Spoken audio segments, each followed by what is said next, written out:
Hi, in this video I will talk about the SUM formula in Excel. For example, we have a table with text and numeric data. Let's apply the SUM formula for the C column. Equally. SUM. Double-click on the formula. Select the desired range and press Enter. So, we got the result. Also, there are other options for finding the amount.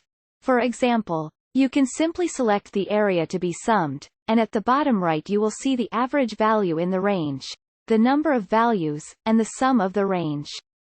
Also, you can calculate the amount using the AutoSum. We select a range. Next go to the top menu. Formulas.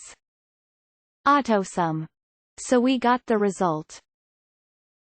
That's all. Subscribe so as not to lose my channel. Here you will find a lot of interesting and understandable videos about Excel. If you still have questions, be sure to write them in the comments. Good luck to everyone.